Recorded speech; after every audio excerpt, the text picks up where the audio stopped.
I have a confession. Oh my God, tell me everything. So I bought this new chocolate powder. Mm-hmm. It's called Black Cocoa. I bought it off of watching a TikToker who was making essentially holiday like cinnamon rolls, but they're You're orange. influenced. What? Yes, they're Okay. orange. And she uses chocolate in the inside. And she uses this. So they look, and then she does, so they're orange rolls. So she uses an orange gel for the dough so that they become orange. And then she uses this black cocoa on the inside with still cinnamon and sugar. And then she just drizzles them all over with like the most decadent, like caramel sauce. And then she put eyeballs on them. That's cute. For Halloween. And they looked amazing. And I'm like, I must make these, which I'm not a baker, but I'm like, I must have these. So I bought the cocoa powder. Also, cinnamon rolls and yeast. Like, that's like, I don't even make rolls because I don't use yeast, but keep going. So I bought the cocoa powder, and literally one of the Amazon reviews, because you can't find it anywhere else. I can only find it on Amazon. It's from Peru, which is one of my favorite chocolatiers. Like, it's Peru. I love chocolate from Peru. One of the reviews was like, it's so good, I just eat it with a spoon. And I have found myself literally just eating it with a spoon. My favorite thing to do now is to take marshmallows and dip marshmallows into it and eat marshmallows with it on. That sounds really good. They're so good. I'm not going to make anything with it. I'm just going to wind up eating it. Like just cocoa powder in my mouth all the time. You're just like, I'm so addicted to it. But if I wind up making these cinnamon rolls, I will let you all know. You will ship me some, right? I mean, I will definitely eat them and show them pictures to you. Delicious. I want some cinnamon rolls now. We make them for Christmas, and that's the only time. My mom makes them. She makes amazing ones, and she makes like the hardened carameled ones as well. And I've never had the baking skill set that my mother does. She sent me a scone recipe I still need to make. Oh, she has the best scones. My mother, Nancy, has the best scones, period. Do you think Nancy's listening to us right now? Maybe, but she has the best scones. I'll send her a thing and be like, Mom, you have the best scones, for reals. You do. They're so easy, too. They're so easy. See, here's me. I was like, well, I want to make scones. But if I make scones, I'm like, if you give a mouse a cookie, which is like this book when I was a kid growing up. So if I make scones, I'm going to need to make clotted cream. And I don't know how to make clotted cream. So I got to go learn how to make clotted cream. And then it just became this like whole big thing. And I never made scones. Well, this time of year, just so you know, this time of year, Trader Joe's has clotted cream on the shelf. Stop it. Yeah. Is it refrigerated or not? It's refrigerated during the holiday season. Woo! All right, bye. I'm going to go make some. Yeah, they have lemon curd and clotted cream during the holiday season. I'm going to go make me some like cucumber sandwiches. And yeah, there you go. There you go. The more you know. Seriously, I got to go to Trader Joe's. And today's episode is brought to you by not Trader Joe's. All right, let's get this party started. Hi, I'm Sybil Solon. I'm an esthetician and spa owner. And hi, I'm Alex Ellis. I'm a body nerd and wellness expert, and we are business besties. And bosses. Running your own business, it's hard. Or we're terrible employees, so we're figuring it out. Oh my gosh, I've got it all figured out. But we promise to let you know everything that we know about what it takes to make six figures and beyond. And be brutally honest about what works and what totally sucks. And a bunch of it totally sucks. But let's get started. Every time that cracks me up because I'm like, oh God, yes, it does suck. That is so true. 100% does. Well, welcome back to Skinfessional. On today's show, we're talking about why it's okay if not everybody likes you. And why this is real confidence. There we go. That's grammar. So it's okay if you're not liked. And I say this as someone who I logically know this, but emotionally, I do not know this. Okay. So the reason, this all kind of started a combination of things. Number one, I just started with a new private client. I like chocolate. What was that? Chocolate? I like chocolate. Smell like chocolate. Okay. So I started with a new private client. And he is unlike most of my other clients as far as like personality. I attract a lot of people who are like me, overachievers and chatty and like into true crime and books and like all this stuff. So conversation is super easy. I never worry about this. And this guy is all about business, and this is awesome. I can help him. I can still help him. He's going to do the work. Like all of that's fantastic. I get off of our calls, first of all, with deep shame from like the weird, random, embarrassing shit I have said, because I'm like, oh my God, he's not talking. I should just keep talking. No. I don't recommend that. No. And number two, like literally my nervous system is in fight or flight, just trying to like backpedal and like make things right. It's an exhausting place to be. Yeah. And maybe you have been there with a client who has come in, or maybe a prospective client who has come in, and then you start worrying about like, oh my God, but do they actually like me? Right. Yeah. And then you just start talking, and then it becomes like God. word vomit. So word much vomit word happens, vomit. right? So much freaking vomit of words everywhere. And then the other way that this came up is in a group of other business owners who are doing membership businesses similar to mine. And they were talking about, the lifestyle of a community. Mm-hmm. And there is a phase that always happens. It's totally normal, totally to be expected, where things are kind of stormy, right? People are asking a bunch of questions. Maybe there's a problem that has come up. Maybe something has changed. And then the question was put to the floor. What do you do about that? Well, it's 2021. Okay. 2020 and beyond have been probably some of the most like argumentative and contentious and hateful and cancel culture places to be. Mm-hmm. And so this room full of people just said how they don't have those conversations. And I was like, yeah, well, that's convenient, because you'd rather be liked by everyone than to take a stand for something and be potentially not liked by some people. So there we go. We lay the floor out. Yeah. So it's okay not to be liked, but how do we make that easier? Because I have no idea. Yeah. So, and this is something that's come up a lot. And when Alex and I were talking, I always find this hard, because I chose a long time ago to just not care. And I think that a lot of times there's a certain kind of person who, you're just like, I was an outcast. I was kind of an outsider. I was a weird kid, whatever. And you had to kind of grow a skin, armor to be like, either I was weird and people just didn't like me, or you just had to get used to it and just be like, hey, I'm not going to be liked, and I'm okay with that. It is hard. It is hard to be the person in the room. It isn't like, there are definitely times that I've been to events or I've been in groups where, people are like, that girl Sybil, she is not my person. And I'm all right with it. But there are other times where, you find your tribe and you're like, yeah, these people are my people. But how do you as a person deal with not being liked? If you are the person who needs to bend over backwards to make everyone liked, it is, as I imagine, exhausting. Yeah. No truer words have been spoken. Yeah. And I feel like it's a mixture of like people pleasing, and also, like again, in 2021, I feel like there are so many things where it's very black and white. Yeah. Right? You're either with us or you're against us, and there's no other options. This actually reminds me, like, truthfully, I feel like it's not super, super different. When I was in 4th grade, there were 2 popular girls. Okay. There was Pia, and there was Marnie. And by the way, I want to stop for a second. How did those 2 people become popular? Okay, let's move on. I have no fucking clue. Okay. Well, Pia like had money, and like if you were Pia's friend, you got to go to like concerts and stuff. Like I met Dido. I sat in the front row at like Wango Tango. Like she was cool. Got you. And then Marnie was just like, I'm taking control. She's that kind of person. So anyways, you had to pick one. And I was like, why do we have to pick one? Why can't we all be friends with everyone? Not an option. And I'm not saying too that like nowadays, like obviously like the popular girl in 4th grade and like how you feel about racism and vaccines and Christianity and religion, like not really the same thing.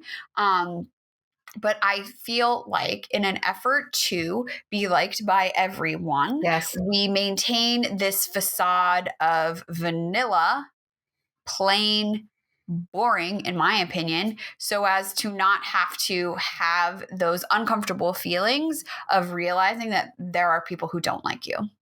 Yes. And also, and we did just do an episode on like, what do you stand for? If you don't stand for something, you stand for nothing. And it comes down to, if nobody knows who you are, nobody knows what you're about, then you really aren't you. You have no identity, and you don't get to stand for yourself and your beliefs. And so, Alex, when you were sitting in this group of women who are like, I mean, I just don't let people talk, and then I don't talk about things, and it's just better that way. What were your feelings about that? I was like, I was kind of mad because, again, as like a white woman in a thin body who's able-bodied, like I have so much fucking privilege to be able to sit there and say, oh, well, I don't talk about that. Right. And I also like, I don't want to say go out of my way, but I try to put myself into other communities that share different beliefs from my own. And like, if you just want to see how contentious discussions can happen, like, yes, the internet, but like, go to Reddit, right? Because I feel like a lot of this happens on social media where it's like one person's page and like the comments are like a cesspool. Right. And it's all about that one person or that one account, right? Right. Whereas on Reddit, it's a more discussion. of like discussion. Here's a message board. Yeah. And the thing that I have learned from, and also people are weird on Reddit too. Like, don't get me wrong. It's not like it's a cleaner, more safe social media. It's just different. Yeah. There are very clear boundaries and outlines of like, here's how we facilitate discussion, even though we're having this discussion about this complicated topic. People might be jerks and assholes, but if that's in our rules, we're going to kick you out. Like, I've been banned from places on Reddit, okay? Because I didn't follow the rules. And so I think, yeah, like, you just got to follow the rules and it's fine. But yeah, I just was just like, are you serious? You'd rather stay safe and like liked by everyone than to stand for something and put your values out front, right? Everyone wants to be like super generic, like even big companies, even if it's like performative though, right? They still have like, hey, we believe that Black Lives Matter. And then people get fucking pissed about that. But at least they said something. Again, that's not enough. There's like more work that needs to be done and like structural change. But at least they said something. And when I look at these other companies, like there's a company that I do business with that hasn't said anything.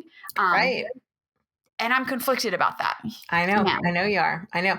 So this need to be liked, it is something that I think is for people who have it. And I have actually personally talked to two estheticians that I know who are like, and it has nothing to do with, anything contentious. It's just like the need to be liked by clients. Yeah. They need to be liked by their friends and family. And it forces them to do things that in their business or in their lives that are detrimental to themselves. Mm-hmm. And so it doesn't even, this needing to be liked doesn't even have to do with something as, as like about vaccines or Black Lives Matter, or whether you want to use a word that somebody else doesn't think is appropriate. Mm-hmm. I use the word fuck a lot and people hate it. As an esthetician, I'm not your usual esthetician. Mm-hmm. I swear, I talk about things, I'm not the usual person. So if you're sitting around and you're thinking to yourself, but I need to be liked by people, I'm going to tell you straight up, you're not going to be. I'm going to say that again. There are going to be people who literally don't even think about you. I mean, there already are people who don't care about you. Yeah. And for you to think that you're so important that people need to like you is ridiculous. How very self-centered of you. Stop it. Very narcissistic. No, I think too, They're probably, for me, I'll speak for myself, that it was a skill I developed in order to avoid conflict. Yeah. Right. And so we become these people pleasers because we want to just keep everybody happy and keep everything fine and keep everything safe. And that has bled over into our business. Mm. And yeah, I mean, I'm just like, not everyone's going to like you. Like, back again to Pepsi and Coke. Like, there's people who love Coke and there's people who love Pepsi and there's people who hate the others. Like, it's fine. You just like know who your people are and lean into that, and Right. also be okay with the fact that people are not going to like you. They're going to disagree with you. Yeah. They're going to think, I mean, for you too, Sybil, like the fact that you aren't into like abrasive stuff, like I'm sure people give you a ton of shit about that. Oh my God. I get so much crap. I get so much crap. And I'm a very strong person. So it's really, I know personally that it's hard for people when they're just like, well, but I'm doing this. And I'm like, and you're wrong. Mm-hmm. And I just won't back down. And people are like, I don't even want to talk to you. I'm like, I know, it's okay. I'm not going to back down from my belief. You're Mhm. not going to change my mind about this thing. So we can either not talk about it, and that's fine. But if you bring this up to me, this is my belief. Mm-hmm. And that's fine. You can avoid that belief, but I'm going to continue to talk about my belief in that. Mm-hmm. Glycolic is the devil. I imagine you have clients who come to you who have had either negative experiences with glycolic and other things, or maybe they've tried it and it didn't work for them, right? Yes, absolutely. Or they think that glycolic's magic. They come in and they're like, oh, glycolic is magic. I love using it. I'm like, you're not my client. Yeah. I'm going to move you along. But the client who has seen me, who's like, I was getting these peels and they just weren't for me. And I'm like, well, then you are for me. Mm-hmm. You are my person. Mm-hmm. And we are going to get along. Mm-hmm. And that's going to be okay. Mm-hmm. Right. But it's because I've put my flag in the earth. I've spoken up. Yeah. And I've said something that somebody else maybe hasn't. Yeah. And I haven't called that person crazy. Well, and I think too that there's always room for discussion as well, Yeah. right? When someone, calls something out, or you did this, or like glycolic is amazing. There's always some self-reflection that I think is important, because it can be difficult with our emotions, right? We are emotional people, unless you are a robot, in which case this is so cool that you're listening to us as a robot. Yeah. Thanks so much. Is there some truth to what this person is saying, or like their opinions coming in? And the way I think about it too is like, is there space for me to learn something new that I didn't know before?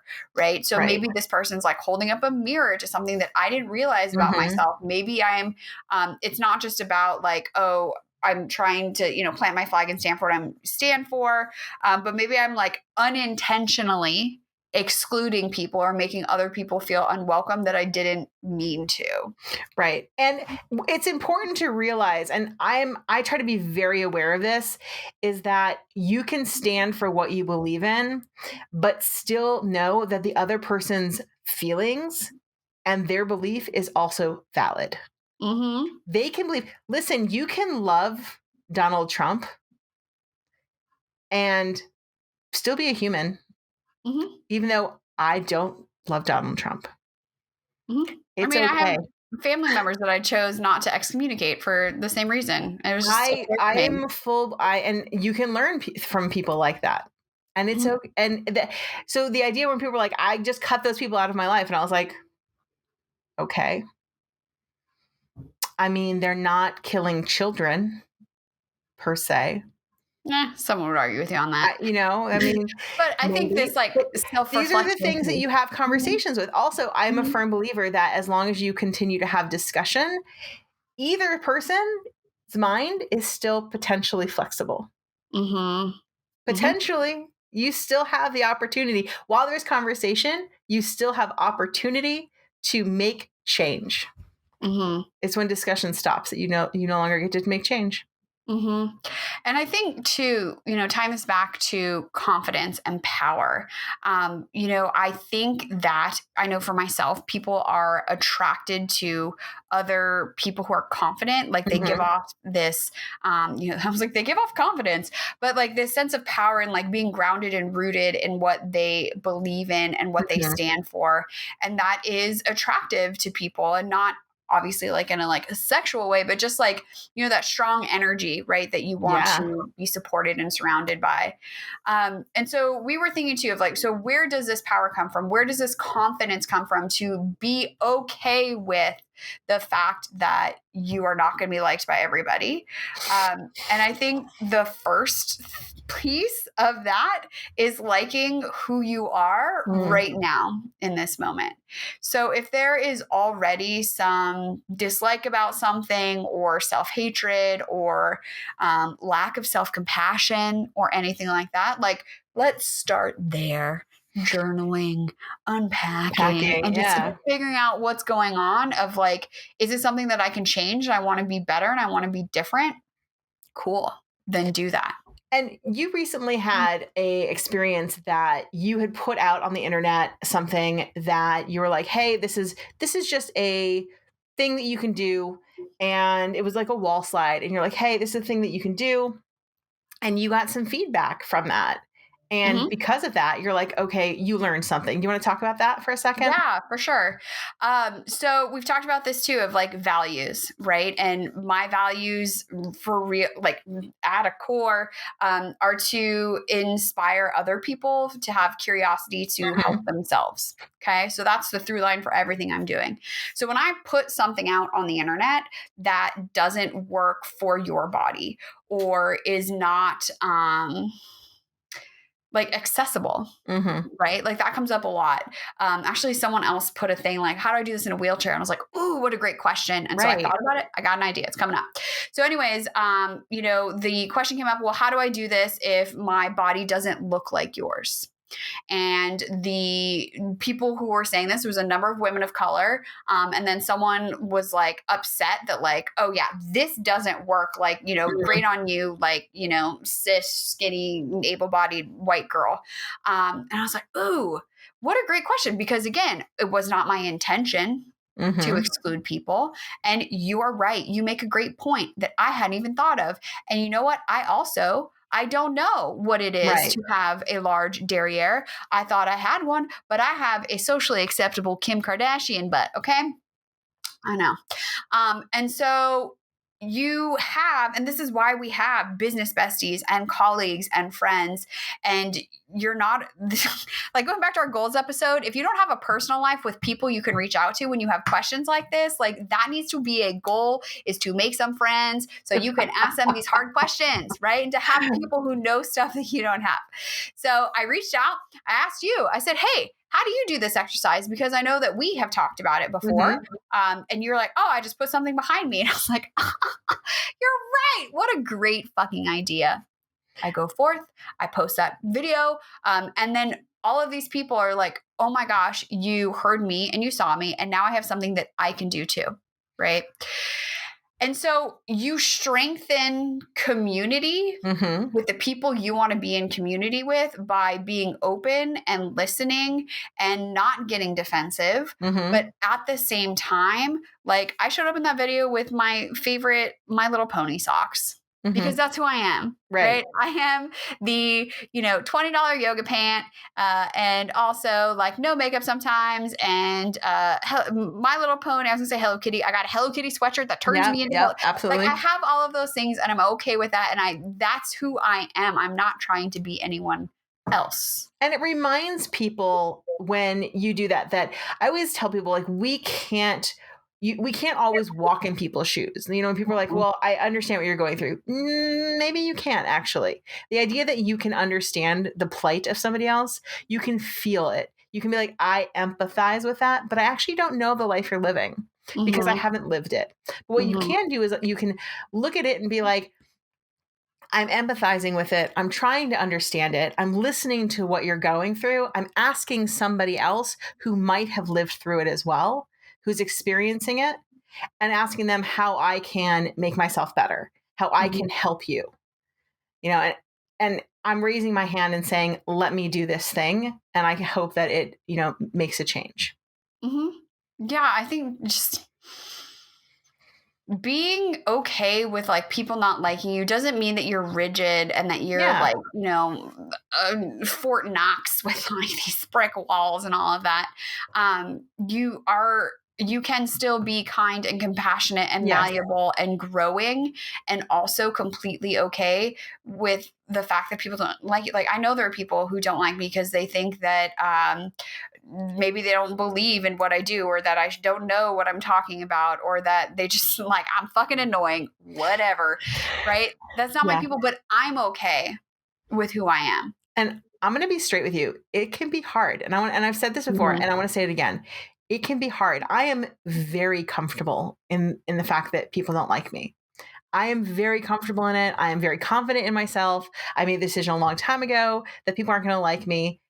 I still have trouble sometimes. I go to my car and I'm very sad that I go home and I'm like, Nils, I was at this event. No, I didn't make any friends. I sat alone for all my meals. It was clear that nobody wanted to be with me, and it was sad.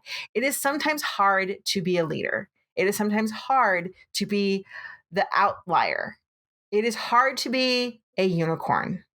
It is hard. That's why there aren't that many of them. I know people throw that term around. They're like, I want to be a unicorn. Do you? Do you want to be a unicorn? Unicorns don't run in packs. They're alone.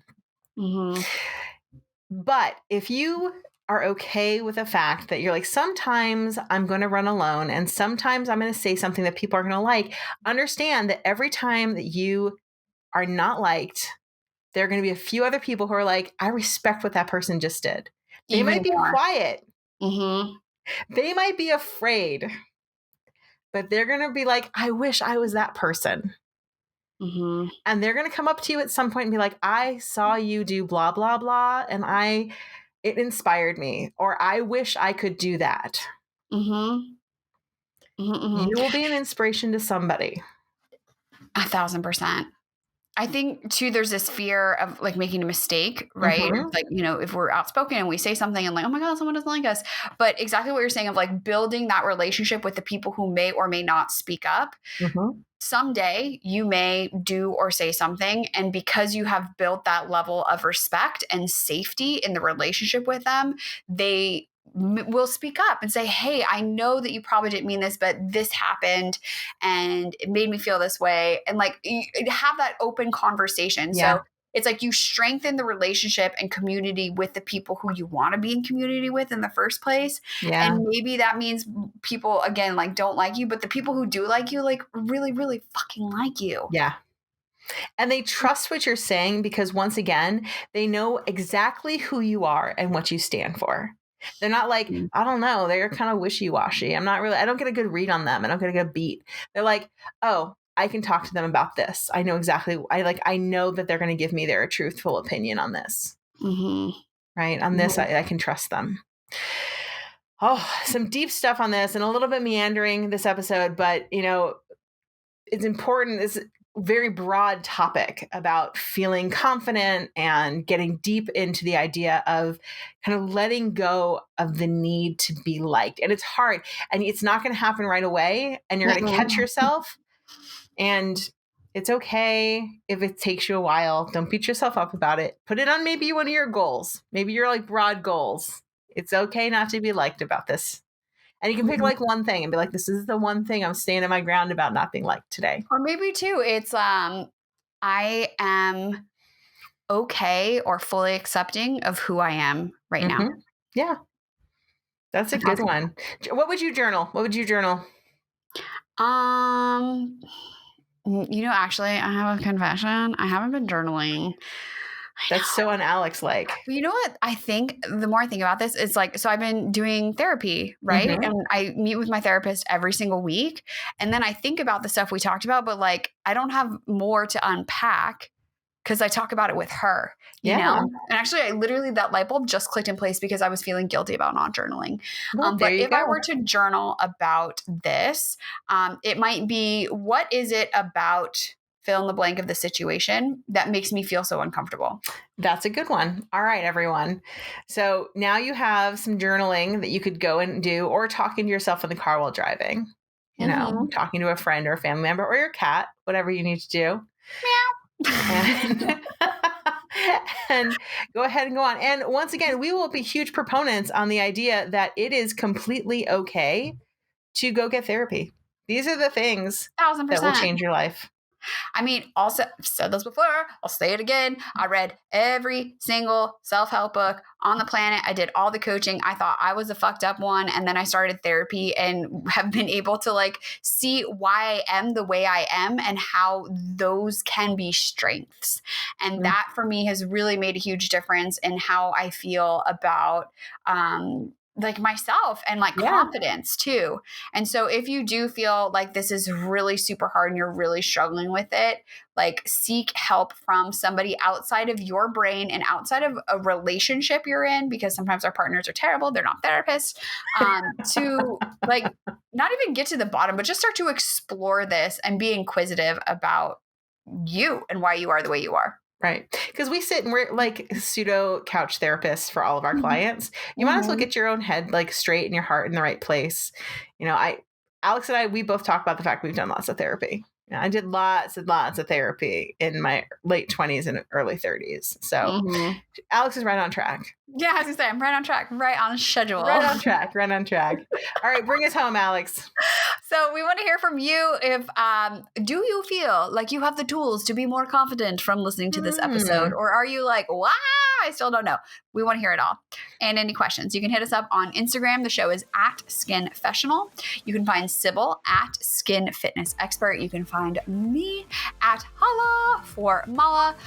Or you can send us an email. And that email address is skinfessionalpod@gmail.com. So Skinfessional, like this show that you're listening to, just look at it and like that's the word, pod@gmail.com.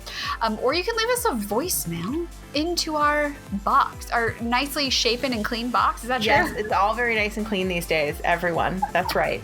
818-473-5277. All right, everyone, this has been a pleasure. Until next week, keep your secrets to yourself unless you're telling us. Okay, bye.